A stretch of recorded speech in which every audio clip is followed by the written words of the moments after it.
Okay, this is what I do to relax.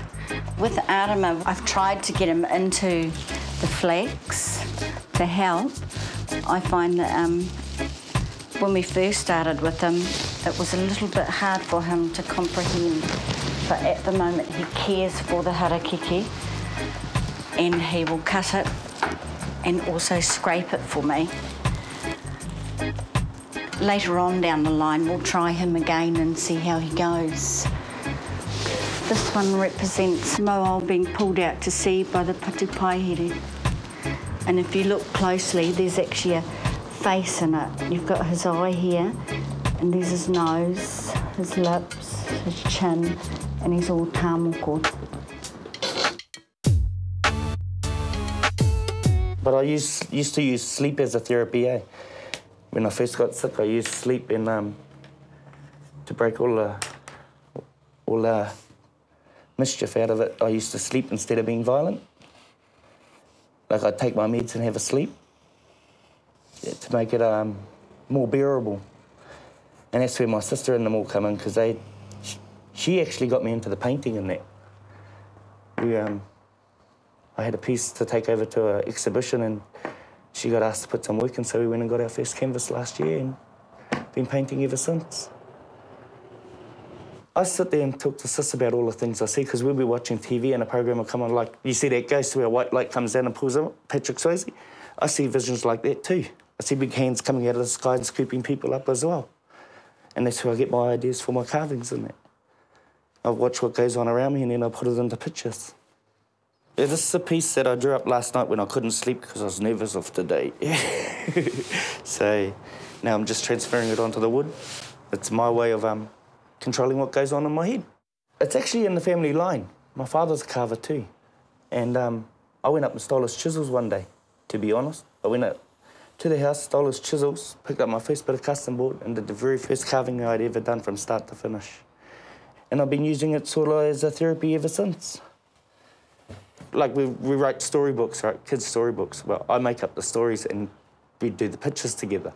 And we can sit up for a whole week and only have an hour's nap during the day. And it's like, I can see it before I write it.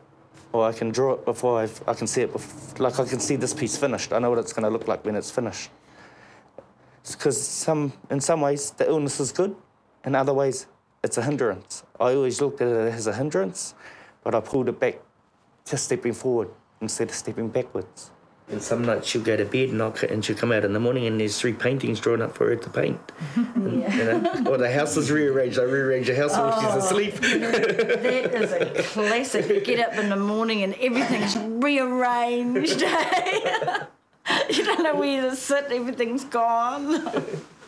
I move paintings around so it makes the room look different. It's quite a case. I can remember 17 years ago when you first came up to Auckland, you were really scary. Your outlook on life, and you were just angry at anything and everything. But then we didn't understand what was happening. Nobody understood. And I look at you today and, you know, you're like a little child that has just blossomed. I never knew what was wrong.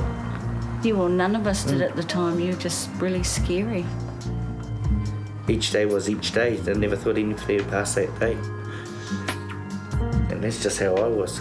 Because, in fact, I was getting invaded left, right and centre. I was 21. I've been on medication for the last 17 years. Been around, seen a lot of scary things. But like I said, don't knock the medication if you need it. It's as simple as that.